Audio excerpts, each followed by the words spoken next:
around, killing people, and not revealing himself until a little later, then letting all hell break loose when he does. I'm also 100% okay with Chucky's redesign. I think it's a nice change from his stitched up look. And hey, they even show that he still has those scars underneath some cover-up. This movie is our introduction to Mika Pierce, played by Brad Dourif's daughter, Fiona Dourif. And she's the best addition to the series since Jennifer Tilly, a strong and capable protagonist who is never defined, only informed by the fact that she's in a wheelchair. Sure, the family members around her are despicable people who cheat and spy on one another for financial gain and custody battles, but that makes it all the more satisfying to watch them get killed. And speaking of kills, these are great. Curse was the goriest in the series up to this point, just letting himself get nasty with the blood and dismemberment. And holy crap, did Mancini's direction improve from Seed. Way to better yourself, dude. I also love that while it's a complete tonal shift from Seed and Bride, it still maintains the continuity of the series, acknowledging Charles Lee Ray's initiation incantation, the fact that Tiffany is still out there in Jennifer Tilly's body, and of course, bringing the OG Andy back with Alex Vincent in a post-credit scene that perfectly sets up the next movie. Play with this. Andy! The only thing I really don't like about this movie is that the backstory it tells doesn't jive completely with what we already know. Flashbacks show Charles Lee Ray as a creepy kidnapper instead of just your run-of-the-mill serial killer, and apparently the police were raiding his house when he wound up in the chase scene that kicked off the first movie. That doesn't make sense, because in the original he had Eddie Caputo waiting with a getaway car, so like, what was he getting away from? Whatever. Everything else works for me, and overall, I think Kurtz single-handedly saved the franchise and gave me an all-new respect for the artistic growth of John Mancini. Oh, these niggas look booty, man. Coming in at number 3 is last year's Cult of Chucky, and I'm completely willing to admit that its high placement may be at least partially due to recency bias. But I found Cult to be a nice Cult was a nice movie.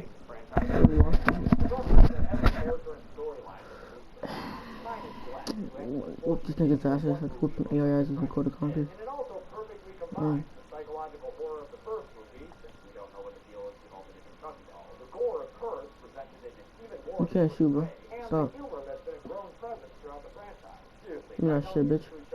Give me that shit, nigga. I ain't touch it. Goddamn liar. I never felt so alive. Yeah, well, you've been alive for like 2 minutes. They got multiple Chuckies in this bitch? That's crazy. Yo, oh my god, pass the ball, please, man. Great. I was happy that Mika and her captivity took up the lion's share of the time, with Andy popping up every once in a while to set the stage for the film's finale. It is the finale that Just stay in pain, bro. They're all slashers. I understand wanting to set something I think they got one shooter. I'm not. He's gonna be shooter. So that boy's a slasher. Just stay pain. Just stay pain. Told you, bro. Just stay pain. Yo, bro, what the hell would you shoot that, man? You're 7-year-old with a slow ass jump shot. Come on, man. I want to win, bro. I want to lose, bro.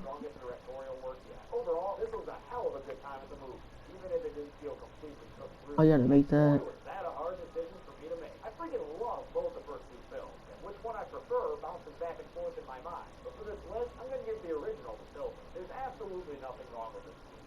Don't force shots, though.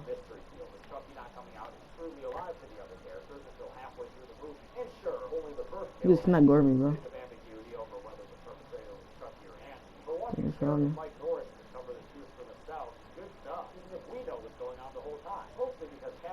come on, man. Talk that shit. Press triangle to jump.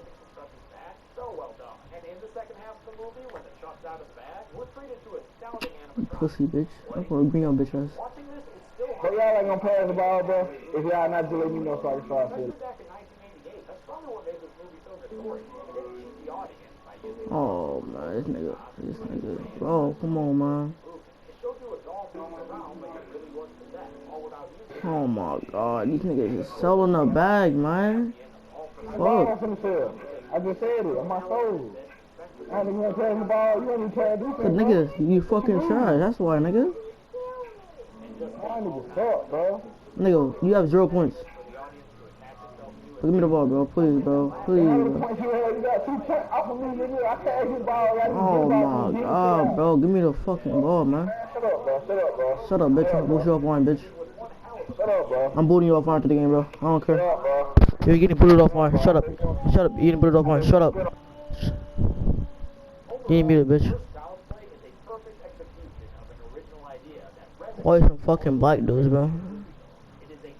Yeah. Number 1, and yet my number 1 spot goes to the sequel, Child's Play 2. Again, they're essentially tied for me, but the second film benefits from having Chucky get down to business right off the bat. There's no waiting for that. Bro, We get to see him up to no good. pass the ball, man. Whoa! Oh, God. Y'all niggas gonna pass me the ball right now. Cause nigga, I'm making shots. That's why you can't fucking score. What's your name, buddy? Man, nigga, you score cause of me. I got forged on dummy. Nigga, I don't need your fucking forger. Nigga, I got Hall of Fame badges. Nigga, no, nigga, no one scored because of you, nigga. You have 0. You have 0 assists. Shut up. You have 0 assists. Bum ass, nigga. Fine. Like, nigga, shut your bitch ass up, nigga. You ain't getting the ball. Oh my god, this nigga selling too, man. Bro, press X, bro. Bro, what the hell is this? Got boyfriend or something, bro? It's your boyfriend right here, man. Like, shit, man. Green up, bro. I'm playing with bums, bro. We're fucking pussies, bro. Hey, you don't pass the ball. Like, shut the fuck up, nigga. Maybe fuck make a shot, bitch. Shut up. You want the ball so bad? What you do with it? Nothing, bitch. That's fine. Get the ball. I want the ball, bro. I want the ball. Give me the ball. I want to see how powerful you give me the ball. Shut the fuck up, man. Make a fucking shot. It's that fucking simple.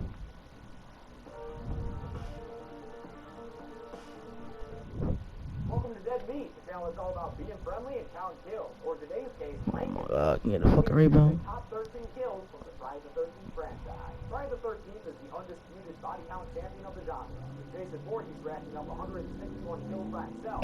Oh, this nigga suck ass, bro. My Friday the 13th kill count, the flagship series of my channel, I counted up 206 kills, an average of more than 17 per film. A series like this, so focused on kills, is just You would've won this game, nigga. Just give me the ball, man. personal favorite, 13 kills from these films. A couple quick notes before we get started. First off, just like in my video ranking all the movies of the Friday the 13th series, you can watch right here. These are just my It was up 7-0 because of me, bro. Niggas on the fucking ball hog our shit, man. criteria for these rankings include a number of or creativity of the kills, the quality of the effects, whether practical or CG, the impact on the story of the film, or the Right now, bro. GG, man.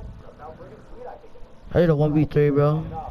I won a game, of course. I'm not tripping. I won a game myself. I won. I got my rep up.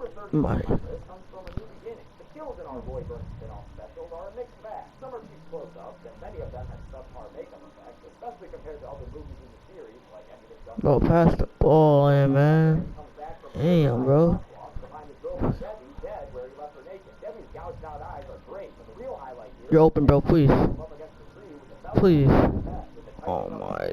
skull buckles under the pressure to show that I would've made that shit. Green did too. gruesome. The kill we see in the final film is Good take, man. cut down from earlier extended versions, but it's still I just did a 1v3 and almost won. That's crazy.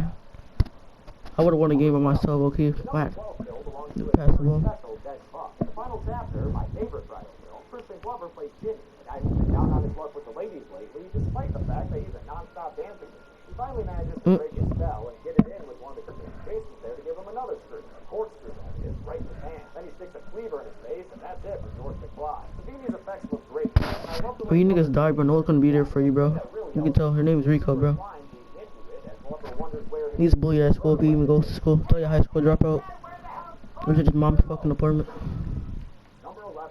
At number 11, we've got a sexy bloody mess from Jason Goes to Hell. This is a god-awful movie, filled to the brim with questionable decisions, plenty of which stray far from the usual content of a Friday the 13th film. But one scene contains classic Friday elements. Naked camping teens getting killed. After disposing of Alexis with a scalpel, the Jason-possessed body of a corner... That was good, man.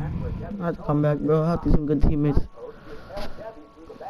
I have to give me some good teammates. Last game, niggas sold me, bro. I got all the points. I don't think most people noticed that the first time they saw it. They were probably too focused I'm some good teammates now, bro. The kill is sudden and graphic and a highlight in this otherwise misguided entry for the franchise. Number 10. The kill that begins our top 10 comes from the remake. During a sexy camping trip, Amanda and Richie are banging in a tent, sound familiar, when they hear some noises from outside. Richie leaves to check it out and finds the body of his buddy Wade, then runs back to the campsite to find Amanda sleeping. Niggas is not good, bro. He opens